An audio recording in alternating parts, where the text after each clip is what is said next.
Who's your daddy, Montreal? What's going on, guys? This is Tables, Ladders, and Podcast, and it is our inaugural podcast episode where we will be reviewing the Summerslam card. I am your host, Walk, and with me is my buddy Mike. Mike, what's going on, man? What's going on, all you wrestling fans, and maybe non-wrestling fans? Who knows? What's going on, guys? Mike, I think wrestling fans and non-wrestling fans alike are about as excited as they can be about this card. It's a pretty good one. Yeah, it's exciting. It's the, what do they call it? The event of the summer? Yeah, it's Vince McMahon's crowning dream of the summer. It's everything anyone could ever want. You got an 8-year-long feud in the making. You got a Money in the Bank contract on the line. You got a title being defended. So I'm excited. I'm excited, too. I'm going to tell everybody a little about TLP. So this is TLP, Tables, Ladders, and Podcast. This is our inaugural podcast. So what we're going to do here today, it's going to be our first little practice run. We're going to make a little preview, predictions type of show. And then on Sunday night after SummerSlam, we're gonna review SummerSlam, and we'll see how that goes. So we're going to try and learn from this one. We'll see how it goes. And I guess we'll start reviewing matches. You ready, Walk? Yeah, man, let's go. You want to go ahead and start off, or you want me to? You start it off. All right, so our first match on the card that we're going to go to here is Finn Balor and Constable Baron Corbin. Hey, Walk, I'm going to pause you there, man. You got to say it right. You got to say it right. How is the correct pronunciation, Mike? It's The Appointed Constable by Stephanie McMahon, Constable Corbin. Okay. All right, you're absolutely right. So, Finn Balor versus Stephanie McMahon's personally appointed constable of Monday Night Raw, Baron Corbin. You did that much better than I did. Good job. Holy crap. Yeah, I should take JoJo's job and be the ring announcer. Hey, JoJo does a great job. Hey, she disrespects the constable on a consistent basis every night. Hey, you think she would have learned by now, but hey, it's Vince McMahon's company. Maybe they don't learn that quick. We'll see. If WWE has taught us anything, it's that the company underneath Vince learns about as slow as he does. So, All right, let's get into the match. All right. This is a feud that has been going on for quite some time. A few months. They've wrestled each other quite a few times on pay-per-views before this and on Raws before this. So, I don't really know about you, Mike. Their matches haven't been terrible, I don't think. I mean, some have obviously been better than others, but I don't see anything special coming out of this one, to be honest with you. I think it'll be a good match for what it is. I'm not really looking forward to it. It's not that exciting of a feud. It's cool. It's an okay feud. It's not like terrible, but it's not something I'm looking forward to every week. I mean, the jokes have run a little stale. They've kind of played on the same thing for the last month and a half. But, I mean, I think it's going to have a good match. They have some good chemistry, and I think they're going to put on a good match at SummerSlam. I mean, they're not bad competitors, and I think that the exposed time for Baron Corbin has done him wonders. I think he does much better in this whole, the constable role, yeah. Yeah, when he thinks he has power, he's, more likely to use it, and I think that fits his character really well. So that's helped him out a lot, and it's good to at least have Finn Balor on a card somewhere because he's too talented to be left off, but it's just not a particularly riveting storyline, obviously, when you've got some really good other ones on here. I agree. They're really talented, and I think the Constable Corbin thing has been actually really good for Baron Corbin. The Baron Corbin character, I guess he was just playing an asshole, which is what his thing was. Yeah. But it was running a little lackluster. It was starting to lose its taste. Right now, I think he's a really good heel, and I think he's one of the top heels in the company right now. So I think it was a great transition for him.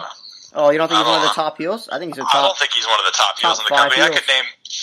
I could name 3 off the top of my head that are better than top him. 5. I don't know about top 5. All right, well, we can disagree there. We can agree to disagree. All right, I think he's top 5. Enough. I don't know who else you can name over him. I mean, I could name 3 right now.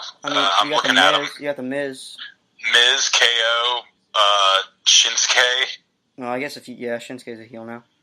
Randy Orton. Randy Orton's got, and there's 5 right there.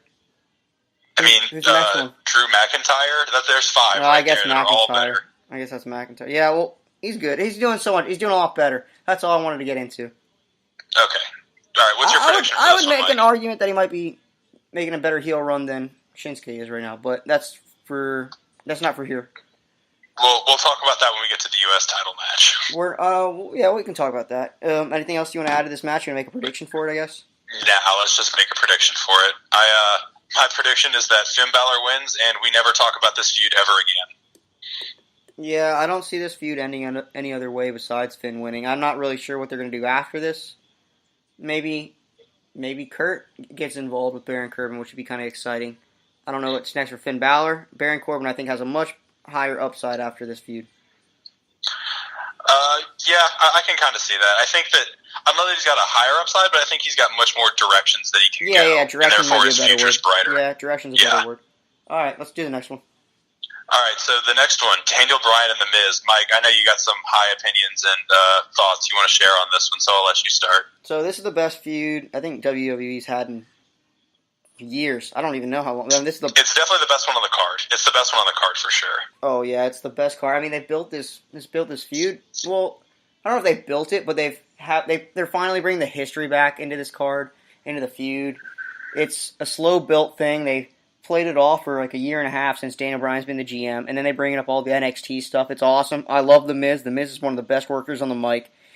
He is. I think he really is. His ring work has gotten way better. I think they're going to put on a hell of a show, and I'm excited. I'm really excited. The Miz is my favorite guy in the company for the last year and a half. Yeah, I have nothing but the highest expectations for this match, and I'm nervous about that because I don't want to be let down by I agree with that. But I really don't see them delivering anything other than just a show-stopping match and getting the crowd into it. And you know that there's going to be, I can literally picture it in my head right now when Daniel Bryan's down and The Miz is going to taunt him and hit him with the it kicks, and everyone's going to go nuts. And that's going to be awesome. This is going to be a hell of a match, and I'm really looking forward to it. So I don't think this is going to be the last of the feud, is the thing. You think this is going to be it, really? I don't think this is going to be the end of it. I don't even think they're going to get a clean finish at this one. Okay, well, all right, so let's go into your prediction then. What's your prediction for it?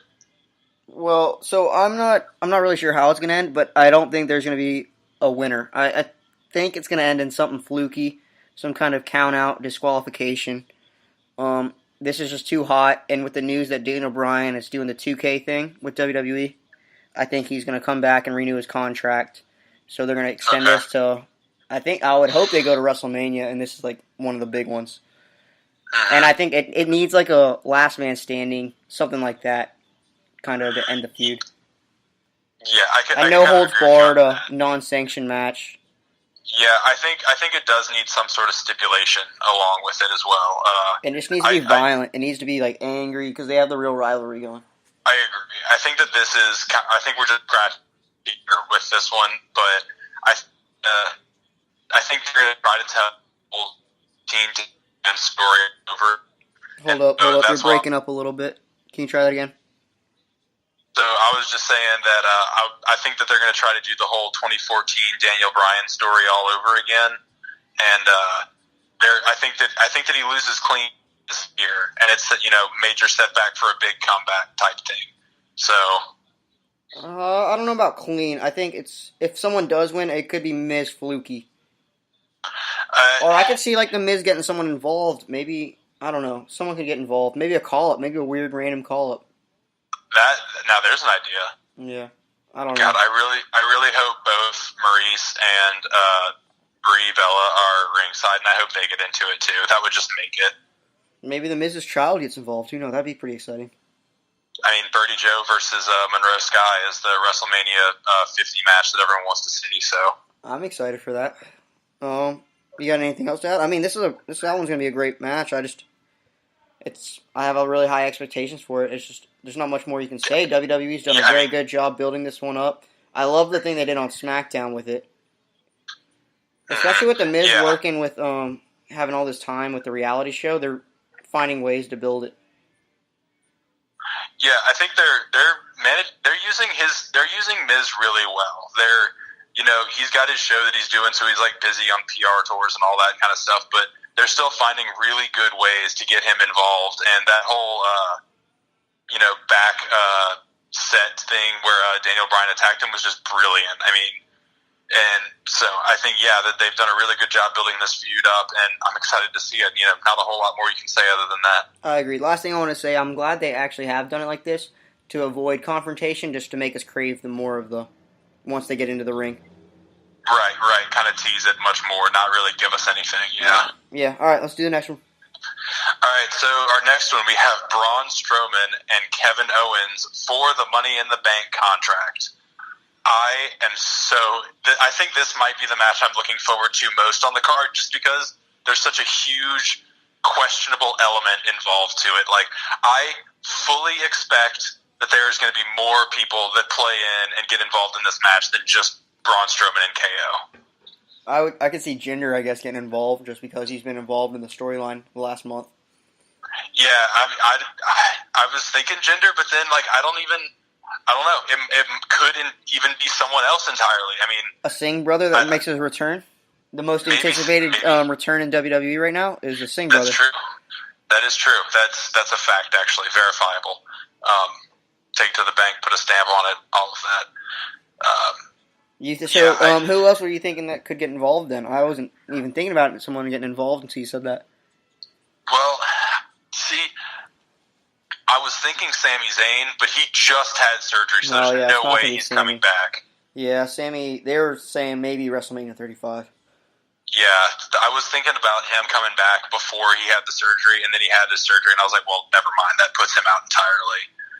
So, I'm just kind of, even if it is just Jinder, I'm still expecting someone else to get involved in this match, and ultimately, I just do not, I think it's one of my bold, not necessarily a bold prediction, just because there is so many question marks surrounding this match, but I do think the KO walks out with the briefcase.